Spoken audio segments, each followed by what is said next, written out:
selanjutnya adalah pendapat akhir Gubernur Jawa Barat terhadap Ranperda tentang investasi dan kemudahan berusaha. Kemudian dilanjutkan dengan penyampaian sambutan Gubernur. Kami persilakan.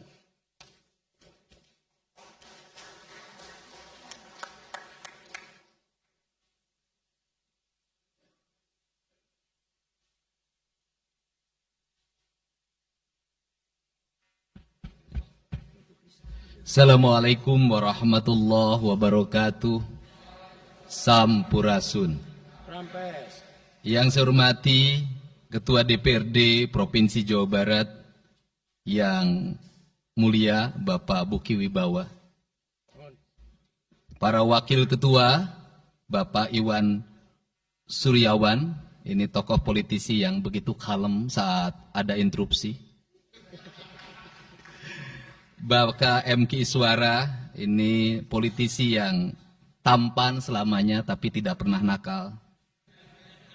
Dan tokoh spektakuler kita yang sangat populer di antara politisi DPRD Provinsi Jawa Barat, Bapak Ono Surono. Saya sudah tahu Pak Ono kontrak-kontrak medianya sudah banyak nanti ke depan. Kemudian juga Bapak ini sebentar lagi akan berangkat haji, Bapak Ki Haji Acep Jamaluddin. Terima kasih. Seluruh anggota DPRD Provinsi Jawa Barat, para ketua praksi, para ketua komisi, dan saya mengucapkan terima kasih atas berbagai otokritik yang dilakukan, baik secara langsung maupun lewat media, baik media massa maupun media elektronik. Dan itu menunjukkan bahwa di Provinsi Jawa Barat ada terjadi dinamika politik yang luar biasa. Semua orang memiliki concern pada hal yang menjadi tujuan kita, mewujudkan Jawa Barat istimewa dengan berbagai cara. Tugas DPR adalah bicara, itulah tugas DPR. Jadi kalau tidak bicara, mungkin DPRD dianggap tidak ada. Saya ucapkan terima kasih atas otokritiknya.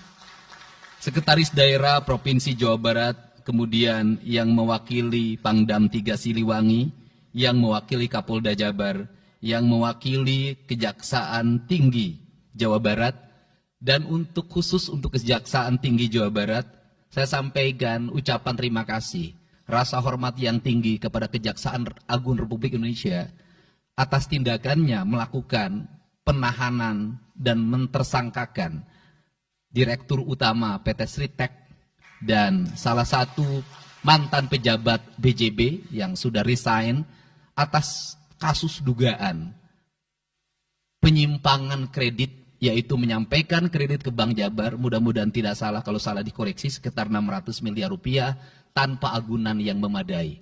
Dan ini langkah taktis, dan pemerintah Provinsi Jawa Barat melalui RUPS-nya sudah melakukan koreksi dan perubahan secara total sehingga peristiwa ini tidak akan mempengaruhi kinerja BJB. Saya ucapkan terima kasih. Dan semoga peristiwa ini tidak terjadi lagi di masa yang akan datang.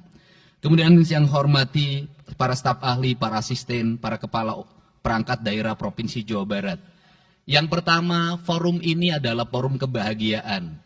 Ada yang berbahagia hari ini, yaitu seluruh warga Jawa Barat, di mana kita bisa menyelesaikan dua agenda, yaitu agenda pengesahan Raperda tentang investasi dan agenda tentang pengesahan hasil dari LKPJ. Seluruh rakyat Jawa Barat bergembira karena rencana kita dalam melaksanakan pembangunan akan berjalan dengan cepat. Tetapi barangkali para media sangat kecewa. Karena hari ini tidak kejutan-kejutan lagi sehingga viewernya mungkin agak menurun hari ini. Tetapi kita harus berkorban demi kepentingan rakyat Jawa Barat. Kita kesampingkan viewer, kita kesampingkan komen, kita utamakan kepentingan rakyat Jawa Barat. Sebenarnya konsep pidatonya sudah ada, tetapi saya mencoba menyatukannya. Yang pertama adalah bahwa kita bicara tadi tentang berbagai rekomendasi. Dan rekomendasi itu juga termasuk di dalamnya disahkannya Raperda tentang investasi yang sebentar lagi menjadi perda. Apa sih yang menjadi rekomendasi? Rekomendasi pertama adalah angka kemiskinan yang masih tinggi di Jawa Barat. Tetapi saya usul pada Pak Ketua, ke depan kalau LKPJ sebaiknya para bupati wali kota diundang di seluruh Jawa Barat. Karena Jawa Barat itu pertanggungjawabannya bukan di OPD Jawa Barat, tetapi seluruh kinerja pembangunan itu ada di Pemkab dan Pemkot, serta ada di pemerintah desa. Jawa Barat tidak memiliki rakyat yang terkelola secara langsung, karena seluruh pengelolaannya ada di pemerintah kabupaten kota dan pemerintahan desa. Dan saya mohon nanti dipaparkan kemiskinan yang paling tinggi dalam perspektif BPS, dalam perspektif LKPJ dan analisisnya, itu di kabupaten mana, bila perlu sampai di desa mana.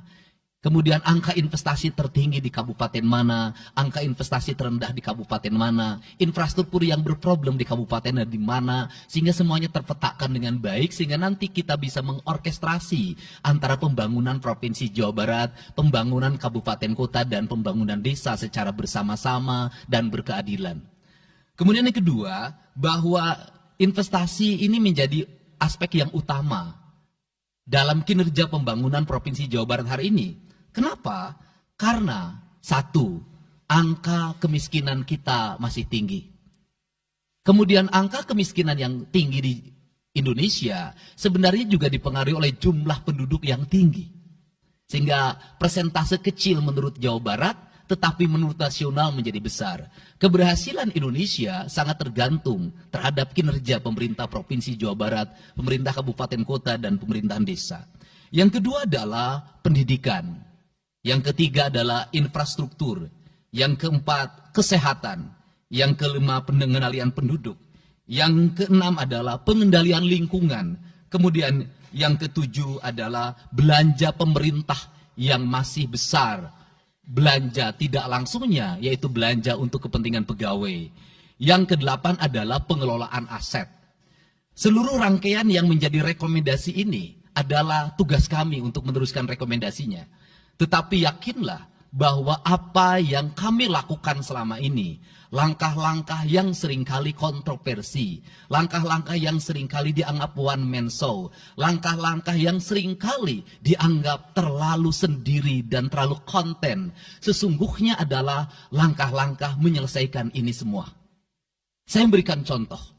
Kalau saya melakukan operasi terhadap penutupan galian C, penutupan areal-areal pelanggaran terhadap lingkungan, kalau saya mengkoordinasikan terlebih dahulu dengan jajaran saya, bisa jadi operasi saya gagal. Kenapa? Karena begitu rapat, besoknya penambangnya sudah tahu apa yang akan kami lakukan. Sehingga kejutan-kejutan itu dilakukan untuk memberikan efek kejut. Dari efek kejut itu melahirkan viral. Dari viral itu melahirkan atensi. Yang pada akhirnya hari ini Jawa Barat seluruh penambangan liar bisa diselesaikan secara hukum. Dan Kapolda memberi atensi yang sangat tinggi. Hari ini Jaksa Agung memberikan perintah kepada Kejaksaan Tinggi untuk melakukan proses pidana bagi siapapun yang melakukan pelanggaran lingkungan dan memberikan kerugian bagi kepentingan masyarakat. Yang kedua, saya sampaikan juga mengenai bagaimana melakukan penanganan terhadap berbagai problem lingkungan yang terjadi. Nilai tukar petani yang menurun, kemudian musibah bencana alam yang tidak berhenti. Perlu kami sampaikan bahwa Gubernur Jawa Barat sudah mengeluarkan peraturan gubernur yang melarang alih fungsi lahan, yaitu larangan alih fungsi hutan, larangan alih fungsi areal perkebunan, larangan alih fungsi sumber-sumber pengairan, larangan air fungsi daerah airan sungai, dan larangan alih fungsi pesawahan. Yang itu harus segera ditindaklanjuti oleh kabupaten kota dengan melakukan evaluasi tata ruang secara menyeluruh. Karena inilah jalan yang terbaik apabila kita ingin melakukan perubahan lingkungan di Jawa Barat. Kemudian, masih bicara kemiskinan hubungannya dengan pendidikan. Saya sampaikan bahwa problem kita saat ini, saat pemerintah menggratiskan sekolah sampai SMA, swasta masih bayar. Maka gratis itu tidak punya makna. Saya tadi di jalan itu bertemu dengan orangnya menangis di depan saya karena seragamnya tidak bisa terbayar. Saya katakan harga seragam berapa? 1,5 juta. Saya balik, jajan anak ibu berapa? Sehari 20.000. Apa sih yang terjadi? Yang harus diperbaiki bukan hanya pemerintah, tapi juga masyarakat harus diperbaiki. Apa yang harus diperbaiki? Ke sekolahnya harus selalu gratis, tapi biaya konsumsi anaknya selalu diikuti. Apa artinya gratis? Kalau bekal ke sekolah 50.000 per hari. Negara mengeluarkan biaya, tapi orang tua mengeluarkan biaya. Maka kami sudah mengeluarkan surat edaran. Yang surat edaran itu sesungguhnya sebagai upaya sistematik dan menyeluruh sampai tingkat pendidikan dasar, walaupun itu bukan kewenangan gubernur. Tetapi dari sisi surat edaran gubernur bisa dijadikan landasan bagi para bupati dan wali kota membuat surat edaran yang sama. Apa sesungguhnya yang menjadi alam pikiran saya? Alam pikiran saya, kemiskinan terjadi bukan hanya pada persoalan menurunnya pendapatan, tetapi kemiskinan terjadi yang paling besar adalah karena meningkatnya biaya hidup. Biaya hidup yang tinggi misalnya di sekolah, biaya studi tour, biaya perpisahan, biaya outing kelas, dan berbagai biaya wisudaan, itu adalah biaya yang tinggi dalam pendidikan. Untuk itu, apa yang dilakukan oleh orang tua ketika membelanjakan untuk kepentingan itu?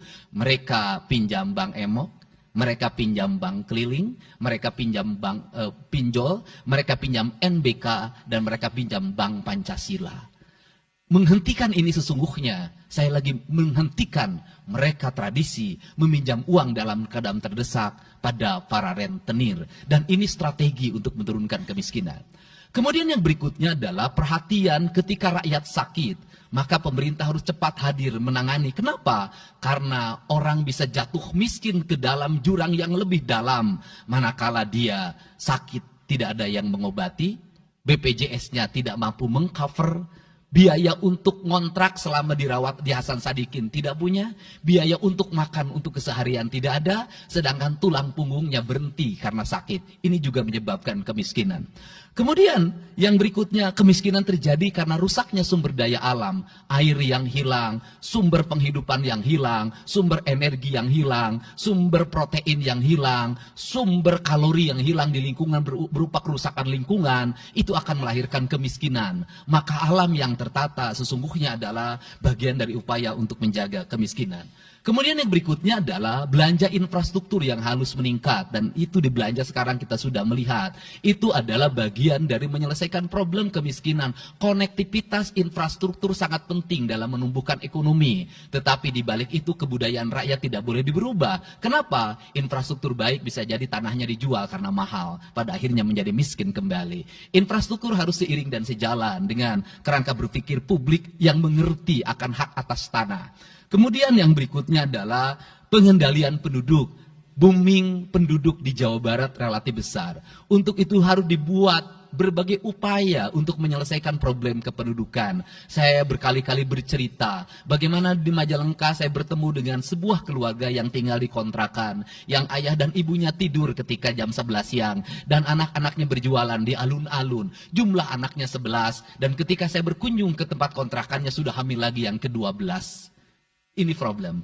Dan itu saya kemudian di Cirebon, saya berkunjung pada sebuah rumah yang listriknya baru dinyalakan lewat program Provinsi Jawa Barat.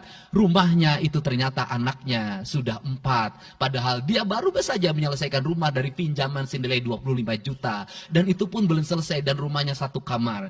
Ketika keluar dari rumah itu saya bertemu dengan seorang bapak yang meminta kepada saya untuk ber-KB. Anaknya sudah 7. Dia tak mau lagi untuk anak yang ke-8. Saya katakan bahwa jumlah anak sangat identik dengan problem kemiskinan. Betul, kemiskinan tidak akan bisa diselesaikan dengan hanya mengatur kelahiran, tetapi setidaknya pengaturan kelahiran adalah bagian dari untuk menekan angka kemiskinan.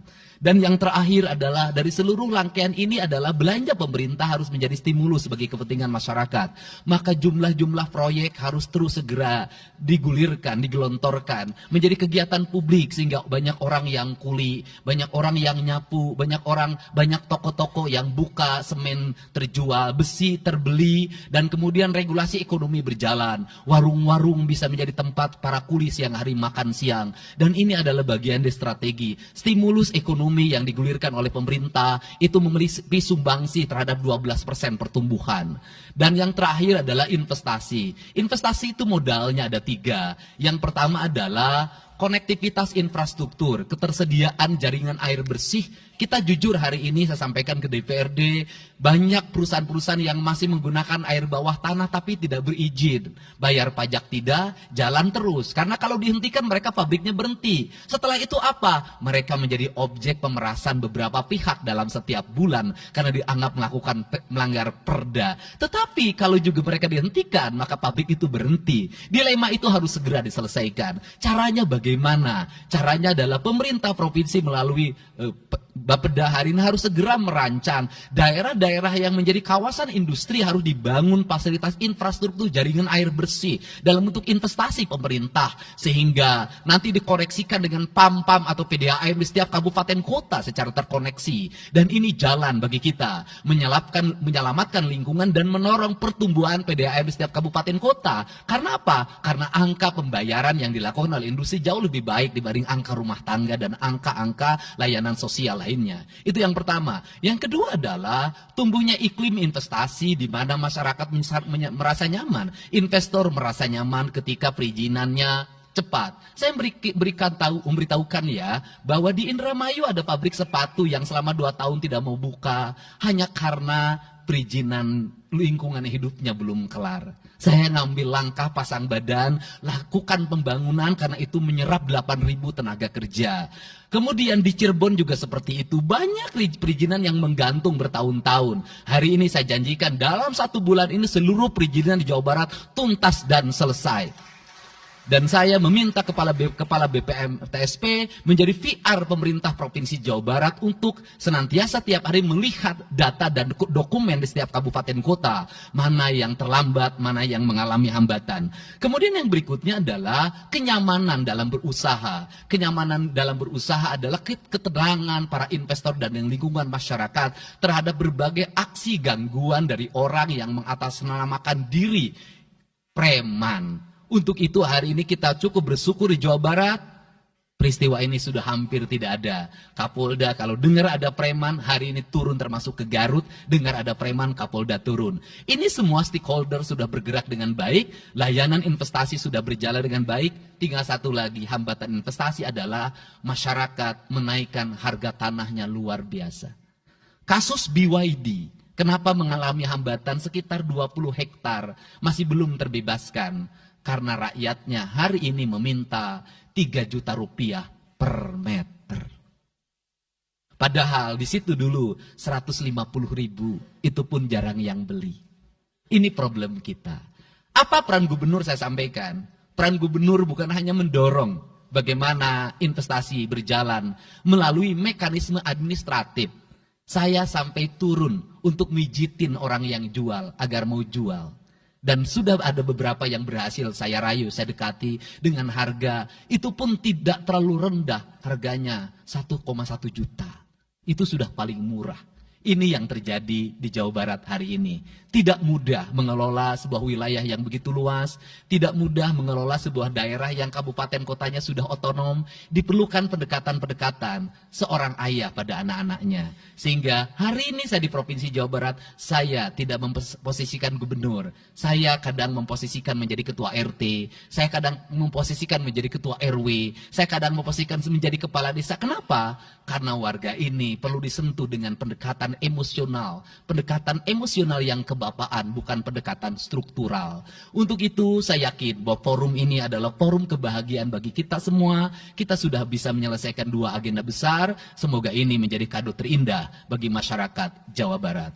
Insya Allah kami akan menjalankan pemerintahan dengan baik. Apa yang kami susun, apa yang kami rancang, dan apa yang kami kerjakan adalah semuanya kami dedikasikan untuk kepentingan masyarakat Jawa Barat. Yang terakhir kami sampaikan juga bahwa kami kemarin sudah melapas 273 anak-anak yang mengikuti pendidikan di Dodi Krindam 3 Siliwangi. Hasilnya bisa dilihat secara terbuka di berbagai tayangan. Air mata tidak akan bisa membohongi kejujuran rakyat dan anak-anak itu. Dan saya sampaikan, hari ini ada 13 orang anak yang tinggal di rumah dinas gubernur. Pada saat yang lain orang tuanya datang menjemputnya, dia menangis. tak ada satupun orang tuanya yang datang. Seorang menjadi anak yang terbuang. Dan akhirnya saya memutuskan mereka untuk sekolah di Bandung dan tinggal bersama Gubernur Jawa Barat. Ini cara kita menyelesaikan. Saya ucapkan terima kasih pada semuanya. Semoga kebahagiaan menyertai kita semua. Dan saya yakin setelah kegiatan ini kita akan walk out secara bersama-sama. Wallahu muwaffiq ila aqwamit thoriq. Assalamualaikum warahmatullahi wabarakatuh. Sampurasun. Sekali merdeka tetap walk out secara bersama-sama.